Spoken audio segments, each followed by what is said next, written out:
खणी बाबू 5 एकर farm house न्यूजकोट परवर्ती प्रसंग खणी अधिकारी मालमाल plot Keonjhar junior mining officer Padmanabh Hota रही 14 प्लट 3 कोठा 5 एकर फार्म हाउस ठाब होती। आय बहिर्भूत संपत्ति ठूल अभियोग पद्मनाभ होता घर ऑफिस समेत एककालीन 7टी स्थान में रेड होती। भुवनेश्वर केन्दुझर भवानीपाटना जाजपुर 7टी स्थान में चढ़ऊ चली। केन्दुझर जगन्नाथपुर में 2 महला घर भुवनेश्वर घर घसीपुरा तहसिल मदनपुर फार्म हाउस जाजपुर टमका निकट जेमादेईपुर ठारे पैतृक घर केन्दुझर ऑफिस भवानीपाटना भड़ा घर और जाजपुर धर्मशाला निकट में संपर्क घरे विजिलेंस चढ़ाऊ जारी रखी। रेड्रे 7 जन डीएसपी 5 जन इंस्पेक्टर 8 जन एसआई और अन्य कर्मचारी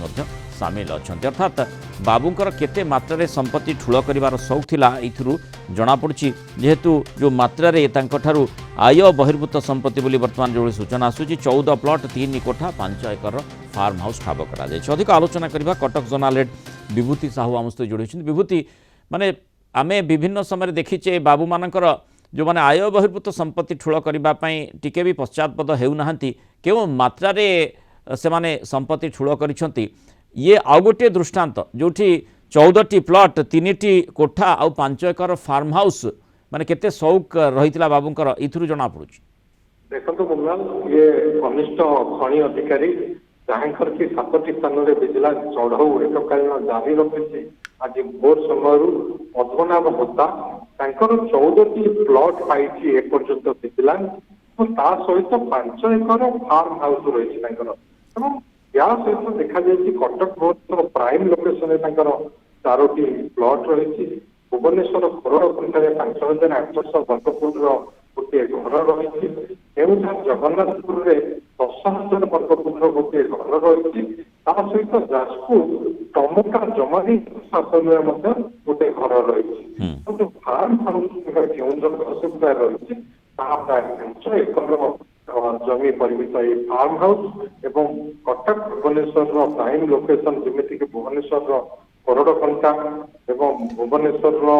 सुंदर प्रधान एवं कटक प्रताप नगरी या व्यतीत जाजपुर दानगदी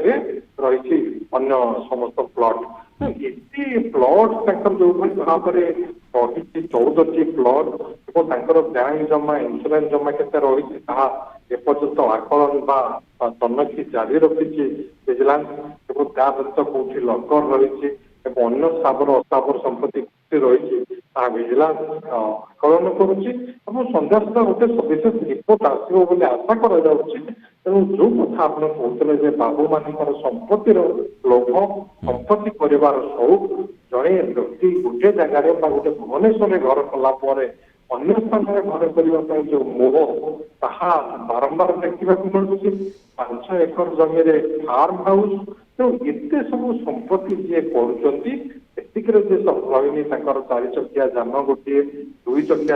जेहेतु बर्तमान आम जमी सूचना दौले दर्शकों को ये चढ़ऊ जारी रही बहु स्थान में चढ़ऊ करा तेणु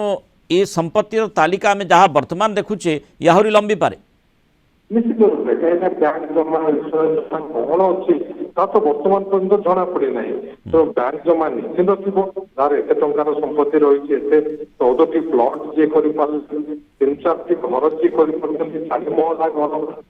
रही तो ये परिमाण संपत्ति जो रही निश्चित बैंक जमा इंश्योरेंस जमा थी तो संध्या सुधा से तथ्य विजिलेंस दब तो विजिलेंस देखुची हाउ को स्थान कौन स्थावर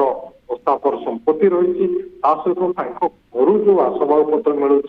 ताहार मूल्य केते हम ये समस्त दिग को देखुची बर्तमान विजिलेंस पद्मनाभ होता केते टंकार वर्ष चाकरी कर चाकरी काल भर से केते टंका रोजगार करवा कथा किंतु पाखे केते टंकार संपत्ति अच्छी आकलन चलती विजिलेंस से हिसाब निश्चय परवर्ती समय आसब केते प्रतिशत अधिक संपत्ति आय बहिर्भूत भाव में से ठूल करछंती किंतु बाबूंकर जो आय बहिर्भूत संपत्ति ठूल करिवार जो झुंक एथुरु ही जना पड़ुची माने 14टी प्लट 3टी कोठा ता सहित बर्तमान प्रारंभिक भाव में जो भली सूचना मिली